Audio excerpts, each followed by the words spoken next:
Welcome to AI Debates, where we delve into the really complex world of artificial intelligence. Today, we're tackling a topic that's been creating a lot of buzz online, especially with the hashtag predictive policing AI trending. And that's the use of AI in predicting crime. It really is a hot button issue, especially when you start to think about the implications for, well, for everyone, really. We're talking about algorithms that could potentially predict where crimes will happen and even who might commit them. It's almost like something out of a sci-fi movie, isn't it? Like Minority Report coming to life. But this isn't science fiction anymore, is it? No, not at all. There are real systems being implemented right now, like CrimeCast, which claims to predict crime hotspots with 90% accuracy. Wow, 90%, that's a big claim. But it does make you wonder, is this the key to safer streets? Or are we stepping into a world where algorithms start dictating who gets targeted by law enforcement? That's the million-dollar question, isn't it? And honestly, there are strong arguments on both sides. So where do we even begin to unpack all of this? Let's start with the basics. What exactly is predictive policing? Well, at its core, predictive policing uses artificial intelligence, these complex algorithms, to analyze massive amounts of data. Data like past crime reports, police records, even things like social media activity and weather patterns. And based on this data, the algorithms try to forecast where and when future crimes are most likely to occur. So it's like trying to get ahead of crime, being proactive instead of reactive. I could see how that would be appealing to law enforcement agencies. Exactly, and proponents of predictive policing argue that it allows police departments to use their resources more efficiently. Instead of just responding to crimes after they happen, they can focus their patrols and interventions in areas identified as high risk. That's all about prevention, right? If you can stop a crime before it happens, well, everyone wins. And there have been some encouraging results from early pilot programs. For example, in Chicago, a program using AI-driven patrol routes saw a 30% reduction in violent crime. 30%, that's significant. It is, and it's results like these that have a lot of people, including some leading criminologists, very optimistic about the potential of predictive policing. So we've got the potential for safer communities, more efficient use of resources, but I have to admit, something about all of this still feels a bit, well, unsettling. I understand, and that unease is shared by many critics of predictive policing. They point out a very real concern: the potential for bias. Bias.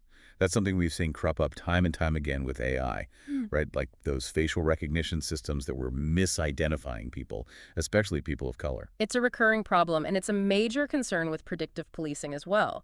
Think about it. These algorithms are trained on historical data, and that data often reflects existing biases within our criminal justice system. So if the data itself is flawed, the AI is just going to perpetuate those flaws, potentially making things even worse. Right. It could lead to a situation where certain neighborhoods or communities are unfairly targeted simply because of their past. So instead of addressing the root causes of crime, we could end up with an AI system that just reinforces existing inequalities. That's a scary thought. It is, and it Yeah. raises a fundamental ethical question. Can we trust an algorithm to make these kinds of decisions that impact people's lives, their freedom, without careful human oversight? That's a huge question, and one that deserves a lot more attention. But I'm also wondering about the impact on those communities that are already over-policed. If an AI system flags them as high risk, won't that just lead to even more scrutiny and surveillance? That's a very valid concern, and it's something that Professor Jane Doe from NYU Law has been very vocal about. She argues that predictive policing could create a self-fulfilling prophecy. Self-fulfilling prophecy? How so? Well, if you have an AI system constantly flagging a particular community as high risk, it could lead to an increase in police presence in that area. And that increased police presence, even if it doesn't lead to more arrests, could create a sense of being over-policed, of being under constant suspicion. And that in itself could lead to more tension, more distrust between the community and law enforcement, and potentially even more crime as people feel like they're being unfairly targeted. Exactly. So it's not just about the numbers, about crime rates going up or down. It's about the impact on people's lives, their sense of safety and security, their trust in the system. And their fundamental rights and freedoms. This is getting really complex, and I think it's important to hear from some of the leading voices on both sides of this debate. I agree. So let's start with Dr. Alex Cortez, a well-respected criminologist who believes that predictive policing is a game changer in the fight against crime. He sees it as the key to moving from a reactive approach to a proactive one. Dr. Cortez argues that by being able to anticipate where and when crime might occur, police departments can deploy their resources more effectively and, potentially prevent crimes before they even happen. That sounds promising in theory. But what about the concerns we just discussed about bias and the potential for these systems to actually exacerbate existing inequalities? Does Dr. Cortez address those concerns? He does. He acknowledges that those are valid concerns and emphasizes the importance of using unbiased data to train the algorithms and having strong human oversight in the decision-making process. So he's not just blindly advocating for AI, he recognizes the need for safeguards and ethical considerations. That's reassuring. But I think it's important to also hear from someone who's more critical of predictive policing, someone who maybe sees those potential risks as outweighing the benefits. Absolutely. And that brings us to Professor Jane Doe from NYU Law. Professor Doe is a very vocal critic of predictive policing, and her concerns really center around the potential for these systems to deepen social inequalities. Okay, I'm curious to hear her perspective. What specific issues does Professor Doe raise? One of her main arguments is that focusing on predicting crime might actually distract us from addressing the root causes of crime, things like poverty, lack of opportunity, and systemic discrimination. That makes sense. If we're just focused on predicting where crime might happen, we might miss the bigger picture, the underlying social and economic factors that contribute to crime in the first place. Right. And Professor Doe argues that instead of investing in these predictive policing systems, we should be investing in those communities, addressing those underlying issues, and creating opportunities for people. So it's not just about predicting crime, it's about preventing crime by tackling the root causes. That seems like a much more holistic approach, but it's also a much more complex and challenging one, isn't it? It is. It requires a much broader societal effort Right. involving not just law enforcement, but also social services, educators, community leaders, and policymakers. It's about creating a more just and equitable society, one where everyone has a fair chance to succeed and crime is less of a necessity. But even if we can address those root causes, isn't there still the risk that these AI systems could be misused, that they could infringe on people's privacy and civil liberties? Absolutely. And that's another major concern that Professor Doe highlights. She points out that predictive policing relies on collecting and analyzing vast amounts of data, and that raises serious questions about privacy and surveillance. Especially if that data is being collected without people's knowledge or consent. I mean, imagine a world where your every move is being tracked and analyzed by an algorithm, where you're constantly being assessed for your potential to commit a crime. It sounds dystopian, doesn't it? But it's a very real possibility if we're not careful about how these technologies are developed and deployed. It feels like we're walking a tightrope here, trying to balance the potential benefits of predictive policing with the very real risks to individual rights and freedoms. And that's exactly why this debate is so important. We need to be having these conversations now before these technologies become so widespread that it's too late to course correct. So what can we do? How do we ensure that AI is used responsibly and ethically in this context? Well, I think the first step is education. We need to educate ourselves about how these technologies work, what the potential benefits and risks are, and what's at stake.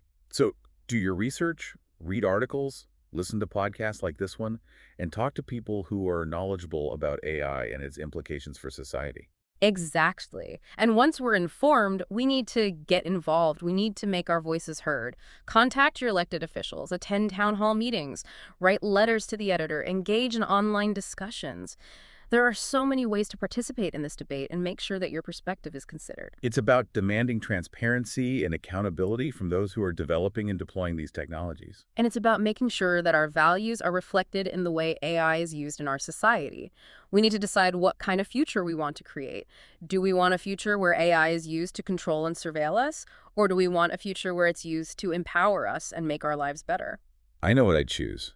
I think we all have a responsibility to shape the future of AI. And that starts by being informed, engaged, and vocal. I agree. This isn't just something that's happening out there. It's happening in our communities, and it will impact all of us.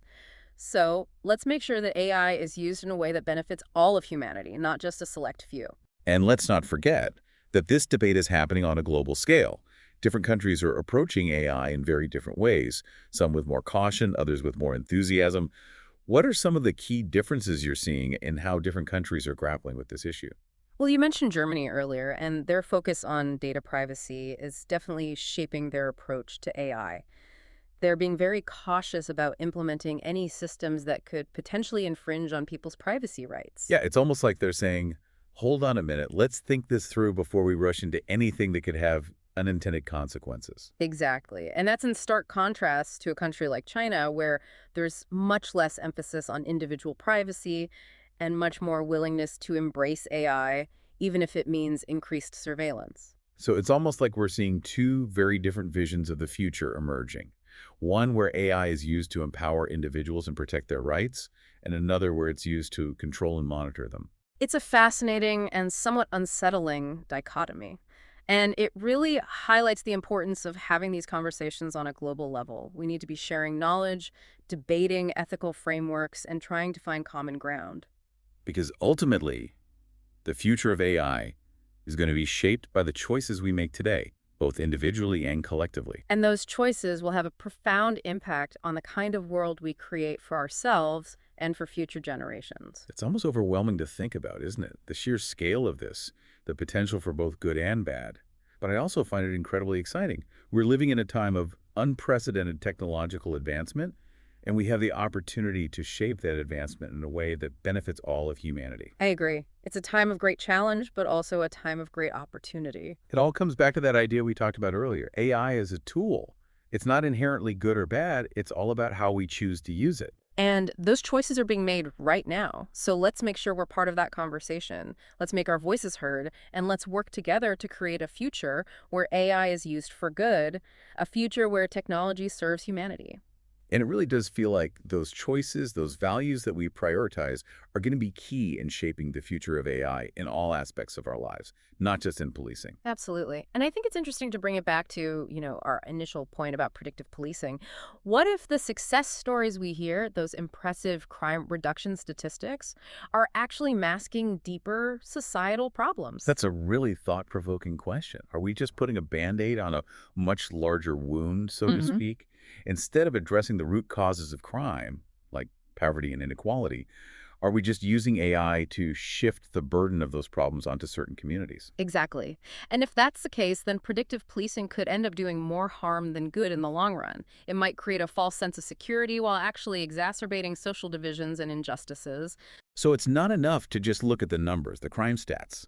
We need to look at the bigger picture, the social and ethical implications of these technologies. We need to ask ourselves, what kind of society are we creating? Are we using AI to build a more just and equitable world, or are we using it to reinforce existing power structures and inequalities? Those are some really tough questions, but they're questions we can't afford to ignore.